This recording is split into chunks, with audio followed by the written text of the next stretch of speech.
இன்றைக்கு தலைப்பு வருமளவும்.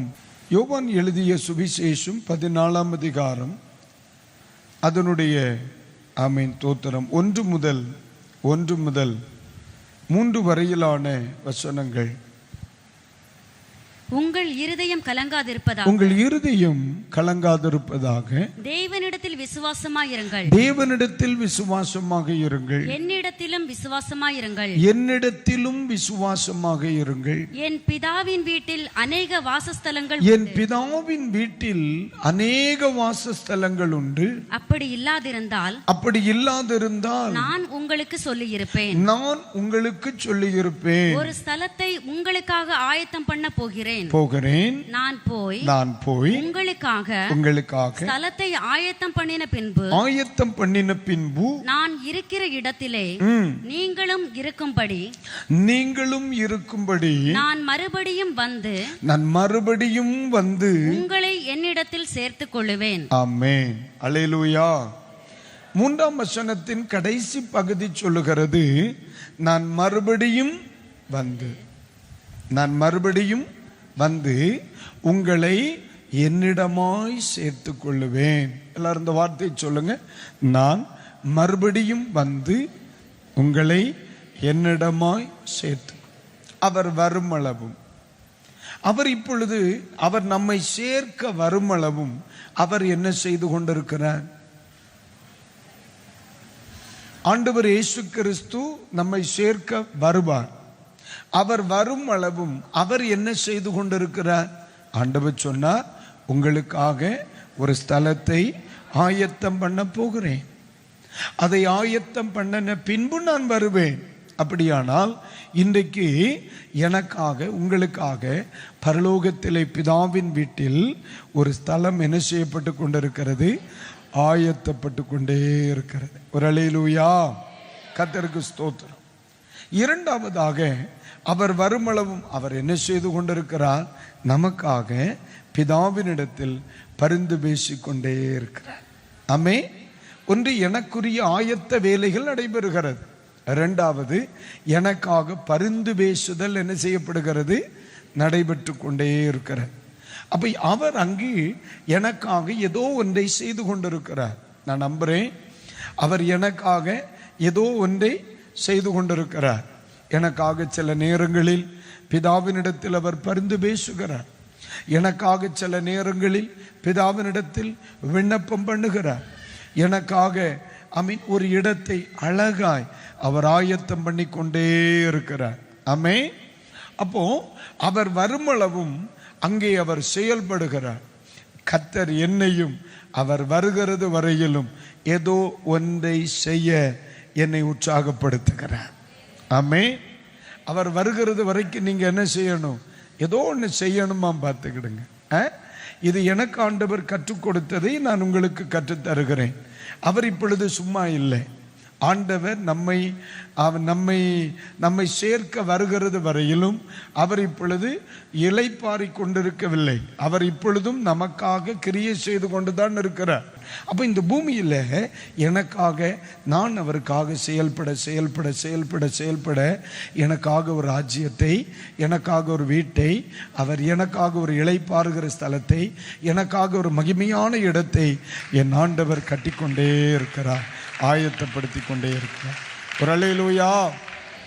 பாருங்க, ஆண்டவர் ஆயத்தப்படுத்துகிறார் அப்படிங்கிறதுக்கும் கட்டுகிறார் என்பதுக்கும் வித்தியாசம் உண்டு. ஆண்டவர் நமக்காக ஒரு ராஜ்யத்தை அங்கே கட்டவில்லை. ராஜ்யம் இங்கே கட்டப்படுகிறது. அங்கே ஆல்ரெடி பிதாவின் வீடு இருக்கு. என் பிதாவின் பரலோகத்தில் என்ன இருக்கிறது? அநேக வாசஸ்தலங்கள் உண்டு. என் பிதாவின் வீட்டில் அநேக வாசஸ்தலங்கள், ஆல்ரெடி ஒரு பிதாவின் வீடு அங்கே இருக்கு. அதுல நீங்க இருக்கிற இடத்த நான் என்ன செய்ய போறேன்? ஆயத்தப்படுத்த போறேன். பாருங்களேன், நமக்கு விருந்தினர்கள் வந்தால் தங்குறதுக்கு அறைகள் இருக்குன்னு வைங்களேன். அப்போ திடீர்னு ஒருத்தர் ஃபோன் பண்ணுவார், பாஸ்டரையா நான் இன்னைக்கு வரேன், ஊழியர்காரர்கள் வரும் பொழுது நான் அந்த பக்கம் மீட்டிங் வரேன், அப்பொழுது நம்ம கேம்பஸில் வந்து ஒரு நேரம் தங்கிட்டு சாயந்தரம் ஊழியத்துக்கு போகிறேன் அப்படின்னு சொல்லலாம். ஏற்கனவே அந்த கட்டிடம் இருக்குது. அவங்க வாரேன்னு சொன்ன உடனே ரூம் சுத்தப்படுத்தப்படுகிறது, பெட்டு மாற்றப்படுகிறது, புதிய பில்லோ போடப்படுகிறது, எல்லாம் க்ளீன் பண்ணி அவங்க வரும் பொழுது சுத்தமாக இருக்குது. அதே மாதிரி தான் ஏற்கனவே அங்கே ஒரு வீடு இருக்குது. அது தகப்பனின் வீடு. அதில் நிறைய வாசஸ்தலங்கள் இருக்கிறது. அதில் எனக்குரிய இடம் ஒவ்வொரு நாளும் ஆயத்தப்படுத்தப்பட்டு கொண்டே இருக்கிறது. அல்லேலூயா. அப்போ அங்கே அவர் செயல்படுகிறார். ஆனால் அவர் வருமளவு நம்ம என்ன பண்ணணும்? வெளிப்படுத்தின விசேஷம் 2ஆம் அதிகாரம் 25ஆம் வசனத்தை எடுங்க. 25ஆம் வசனத்தை இப்போ வாசிக்க கேளுங்க பார்க்கலாம். உங்களுக்கு உள்ளதை நான் வருமளவும் பற்றி கொண்டிருங்கள். ஆமென், தோத்திரம். பற்றி கொண்டிருங்கள். தொடர்ந்து ஜெயம் கொண்டு முடிவு பரியந்தம் என் கிரியைகளை கை கொள்ளுகிறவன் எவனோ, முடிவு பரியந்தமும் என் கிரியைகளை கை கொள்ளுகிறவன் எவனோ அவனுக்கு நான் என் பிதாவினிடத்தில் அதிகாரம் பெற்றது போல ஜாதிகள் மேல் அதிகாரம் கொடுப்பேன். கைகளை உயர்த்தி ஒரு அல்லேலூயா, அல்லேலூயா. கர்த்தருக்கு ஸ்தோத்திரம். பாருங்க, இந்த இடத்தில் அப்போ ஆமென், தோத்திரம். பரிசுத்த அப்போஸ்தலனாகிய யோவானின் நிமித்தம் சபைகளுக்கு ஆண்டவர் தீர்க்கமாய் பேசும் பொழுது சொல்லுகிறார், நான் வருமளவும் 2 காரியங்களை நான் செய்கிறேன். ஒன்று, உனக்காக ஆயத்த பணி நடைபெறுகிறது. 2ஆவதாக உனக்காக நான் பரிந்து பேசிக்கொண்டே இருக்கிறேன். ஆனால் நான் வருகிறது வரை நீங்கள் பெற்றுக்கொண்டவைகளை பற்றி கொள்ளுங்கள் என்று சொன்னார். அல்லேலூயா, ஆமென். இந்த பற்றி கொண்டிருத்தல் என்ற வார்த்தைக்கு என்ன அர்த்தம்? ஆமென், விடாதிருத்தல் என்ற அர்த்தம். ரூத்தை குறித்து பைபிள் சொல்லுது, அவள் தன் மாமியாரை விடாமல் என்ன செய்து கொண்டால்? பற்றி கொண்டாள். அந்த வேர்டு நான் அதை தான் நான் எதிர்பார்த்தேன். கர்த்தருக்கு ஸ்தோத்திரம். அவன் போராடினான், விடாதிருந்தான்.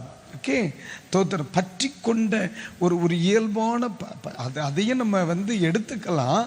ஆனால் நமக்கு நான் விட மாட்டேன், நான் உங்களை விட்டு போக மாட்டேன், நீங்கள் எங்கே இருந்தாலும் நான் வருவேன், நீங்கள் சாகிற இடத்துல சாவேன், நீங்கள் வாழ்கிற இடத்துல வாழ்வேன்.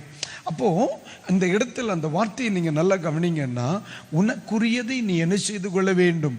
பற்றி கொள்ள வேண்டும். அப்படின்னா கர்த்தர் உங்களுக்கு தந்த கிருபை, கர்த்தர் தந்த பலன், கர்த்தர் தந்த அபிஷேகம், கர்த்தர் தந்த ரட்சிப்பு, கர்த்தர் தந்த ஆவிக்குரிய ஐக்கியம், கர்த்தர் தந்த ஆவிக்குரிய சந்தோஷம், கர்த்தர் தந்த தேவ பலன், இவைகளை ஒரு நாளும் நஷ்டப்படுத்தி விடாதபடி எதை நாம் பிடித்து கொண்டோமோ அதை விடாமல் என்ன செய்யணும்? பற்றி கொள்ள வேண்டும். அல்லேலூயா. பல சூழ்நிலைகள் வரும். மனம் தளரத்தக்க பிரச்சனைகள், கரம் தளரத்தக்க சோர்வுகள், பலவிதமான பிரச்சனைகள் நமது வாழ்க்கையில் வந்தாலும் ஆண்டவர் சொல்லுகிறார், கர்த்தர் தெளிவா சொல்லுகிறார், நான் வருகிறது வரையும் நீ என்ன செய்து கொண்டிரு? பற்றி கொண்டே இருக்கணும். அல்லேலூயா.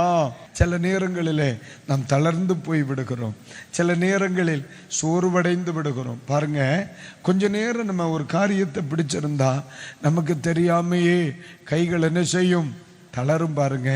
ஆனால் இவை இந்த சபையை குறித்து அவர் சொல்லுகிறார், நான் வருகிறது வரைக்கும் நீ என்ன செய்து கொள்? விடாமல் பற்றி கொண்டிரு. ஆமை சுவாசத்திலே பற்றி கொண்டிரு, தேவ கிருபையில் பற்றி கொண்டிரு, தேவ பலத்தில் பற்றி கொண்டிரு.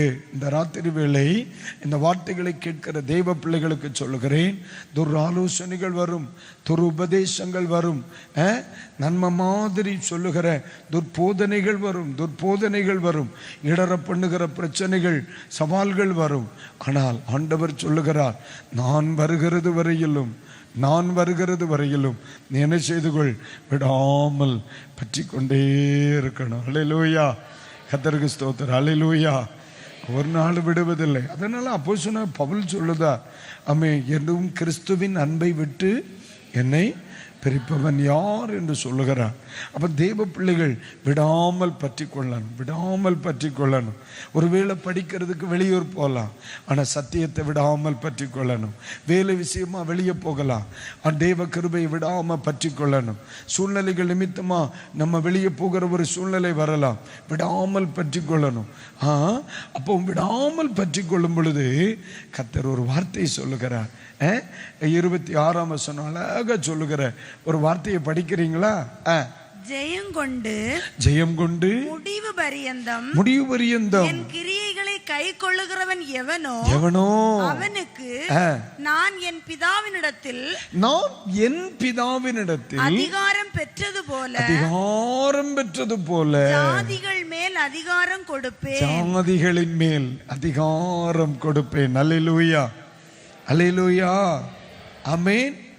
பிள்ளைகளுக்கு இன்றைக்கு சொல்லுகிறேன், நீங்கள் உங்கள் தேசத்தில் நீங்கள் செய்கிற ஊழியங்களில் தெய்வீக அதிகாரம் உங்கள் நிமித்தம் வெளிப்பட வேண்டும் என்று நீங்களும் நானும் விரும்பினால் என்ன செய்யணும் தெரியுமா?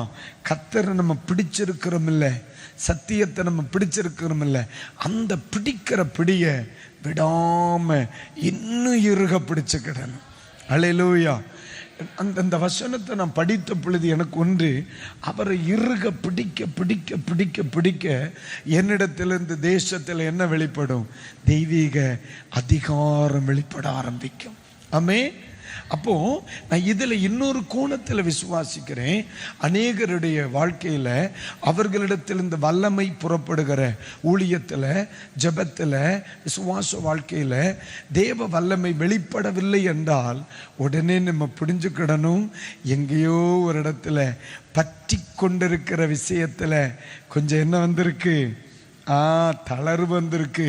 முன்னால பிடிச்சிட்டு இருந்தா இப்ப பிடிக்கல, கூடவே தான் போறாங்க. இன்னைக்கு நிறைய பேர் அப்படிதான்.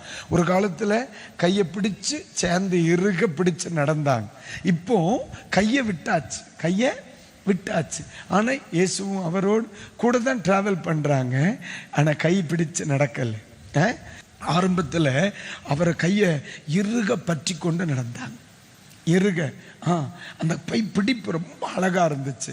ஆண்டவர் இவரை பிடிக்க, இவர்கள் கர்த்தரை பிடிக்க, ரெண்டு பேரும் அப்படியே இறுக பிடிச்சு நடந்தாங்க. இப்போ கையை விட்டுட்டு சேர்ந்து நடக்கிறாங்க. இப்போ நமக்கு என்ன சொன்ன? ஆமா, கர்த்தர் யாரு கூட இருக்கா?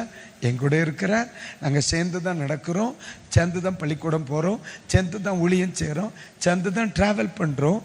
ஆனால் கை மட்டும் என்ன செய்திருக்கேன்? ஜோம் பண்றேன், ஆராதிக்கிறேன், எல்லாம் நடக்குது, ஒரு பிரச்சனை இல்லை. நம்ம கர்த்தர் என் கூட இருக்கிறார், அந்நிய பாசையெல்லாம் எனக்கு வருது அப்படின்னு சொன்னா ஒன்று மட்டும் சொல்றேன், ஆமென், தோத்திரம். உங்களிடத்திலிருந்து மற்றவர்கள் ஆசீர்வதிக்கப்படணும்னா விட்டுட்டு நடக்கப்படாது, பற்றி கொண்டு நடக்கணும். அல்லேலூயா.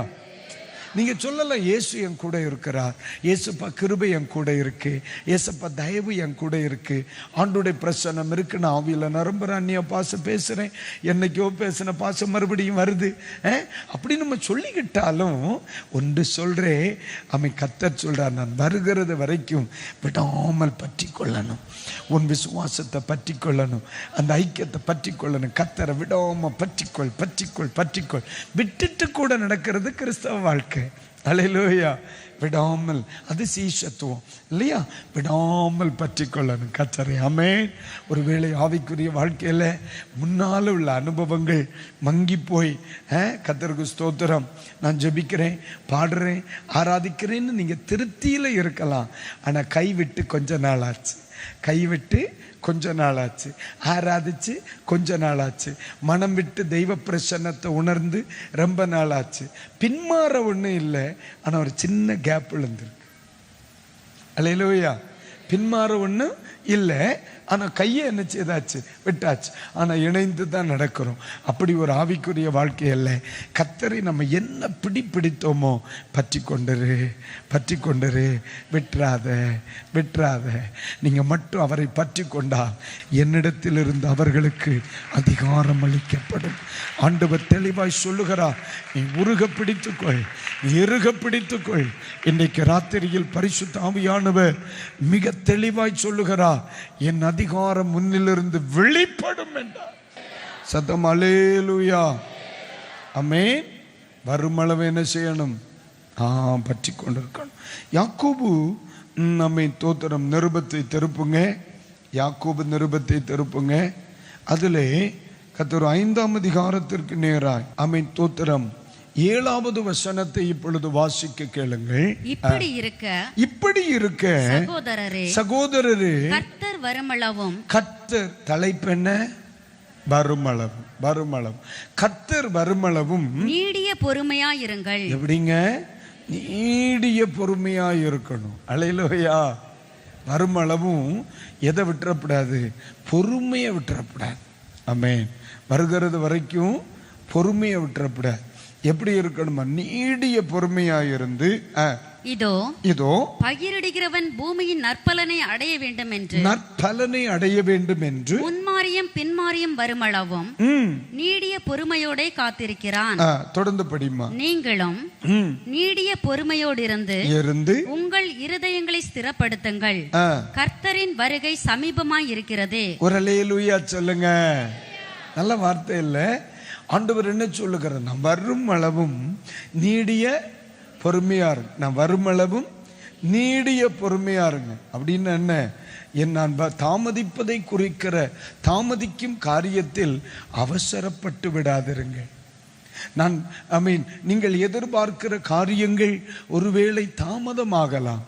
தாமதிக்கிறது என்பதினால் அவசரப்பட்டு விடாதிருங்கள். என் அன்பு பிள்ளைகளுக்கு ஆண்டவர் சொல்லுகிறார், வருகிறது வரைக்கும் பொறுமையாயிரு, வருகிறது வரைக்கும் நீடிய பொறுமையாயிரு, நீடிய பொறுமையாயிரு. அல்லேலூயா. கர்த்தருக்கு ஸ்தோத்திரம் உண்டாகட்டும். பாருங்க, இந்த விஷயத்துல நமக்கு யாரை நினைவு வருகிறது? 75 வயதில் ஆபிரகாமை கர்த்தர் அழைக்கிறார். 100வது வயதில் தாமாக முன்வந்து ஒரு அற்புதம் செய்கிறார்.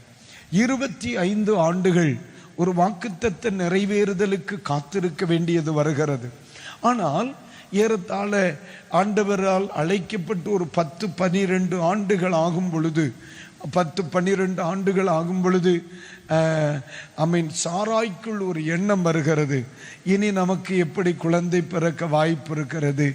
ஆறாகாரி நிமித்தம் ஒரு தலைமுறையை நம்ம வீட்டில் என்ன செய்து கொள்ளலாம், உருவாக்கி கொள்ளலாம் என்று சொல்லுகிற அவசரப்படுதல், சுயம் சிந்தித்தல், சுய தீர்மானம் எடுத்தல் ஒன்று இடையில் வருகிறது. அந்த பொறுமையற்ற நிலை ஒரு மிகப்பெரிய வருத்தத்தை அவர்களுக்கு என்ன செய்கிறது? ஏற்படுத்துகிறது.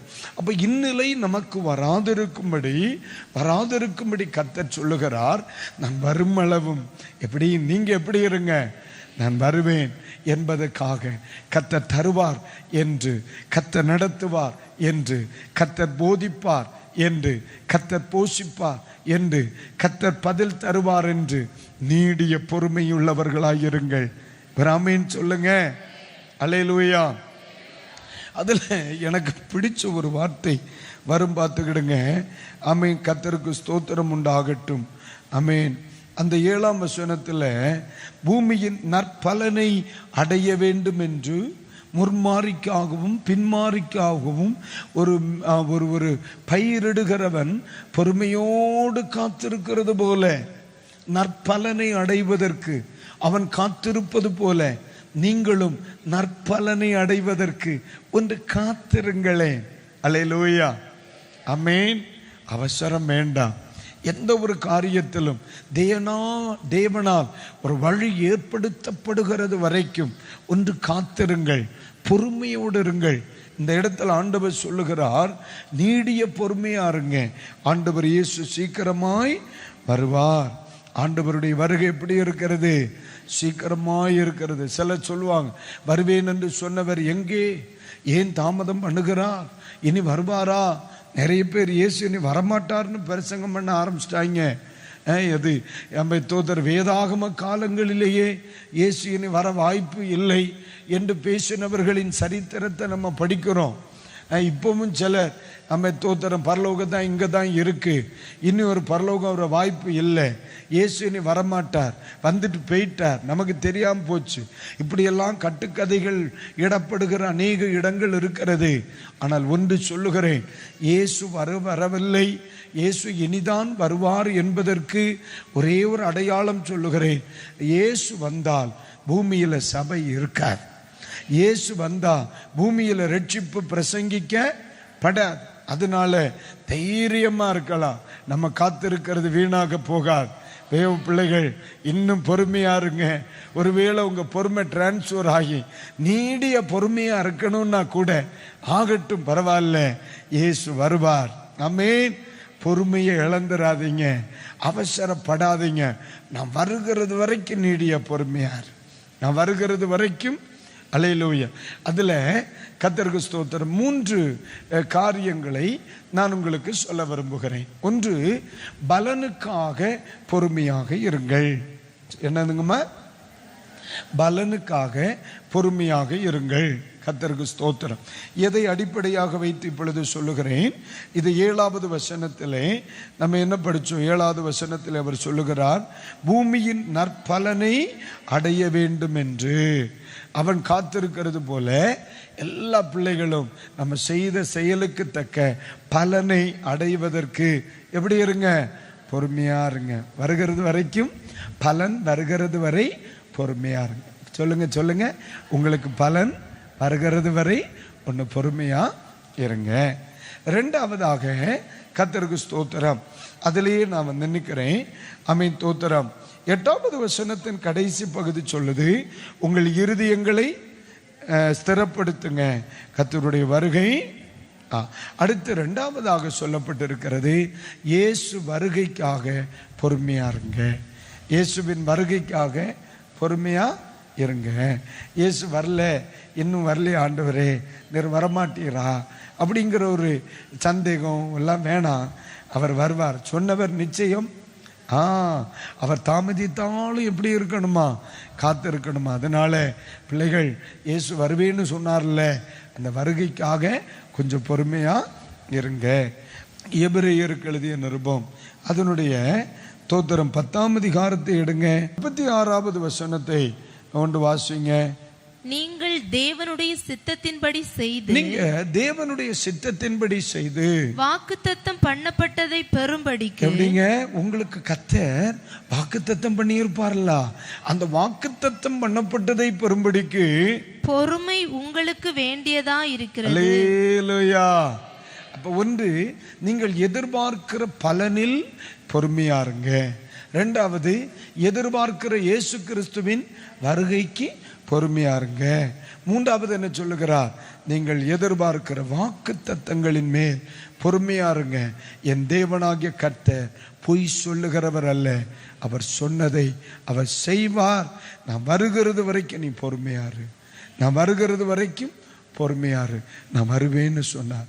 உனக்கு நான் பலனை தர நான் வருவேன்னு சொன்னார்.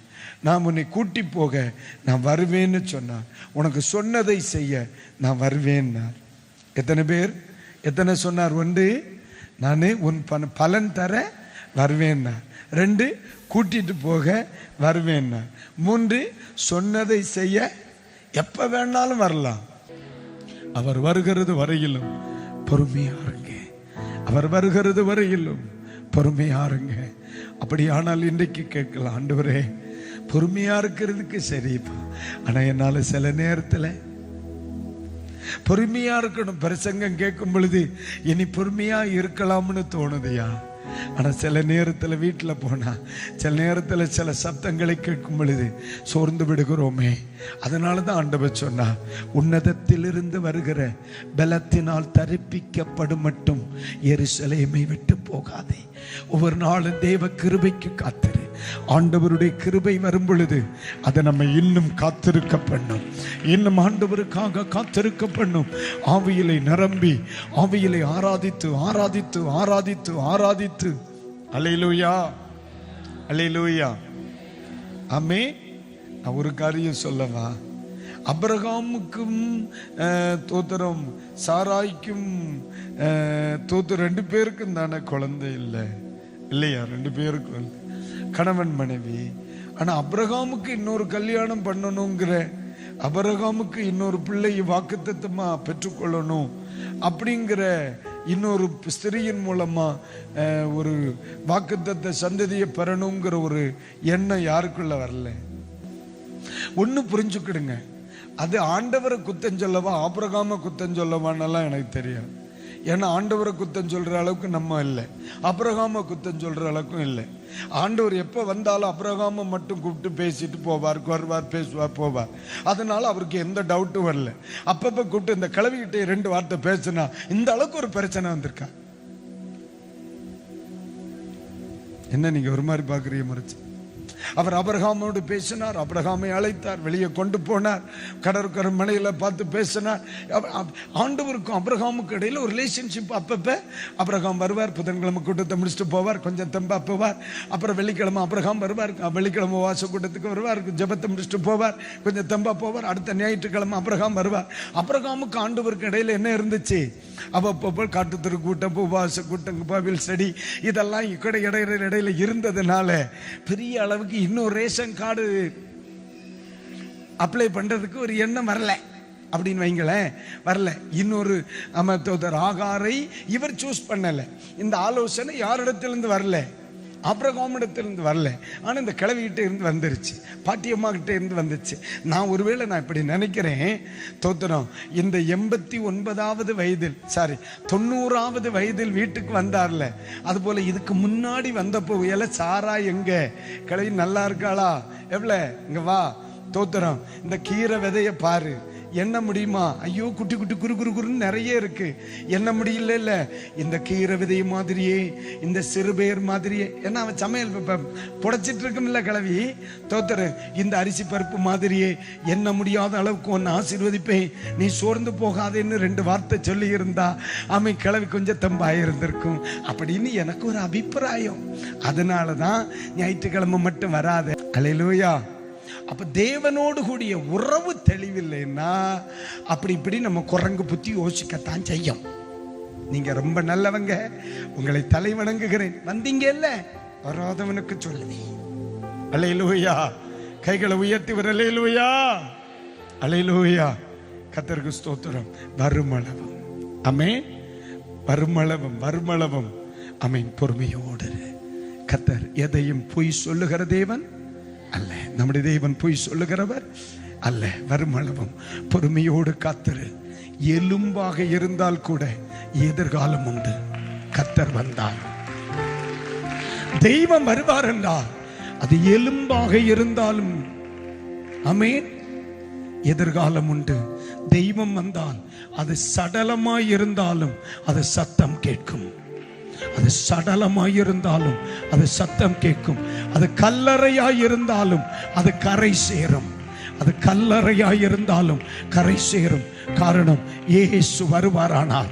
ஆண்டவர் சொன்னார், நான் வருவேன், உனக்கு பலன் தர நான் வருவேன், வருவேன், உன்னை கூட்டிட்டு போக நான் வருவேன், நான் வருவேன், உனக்கு சொன்னதை நிறைவேற்ற நான் வருவேன்.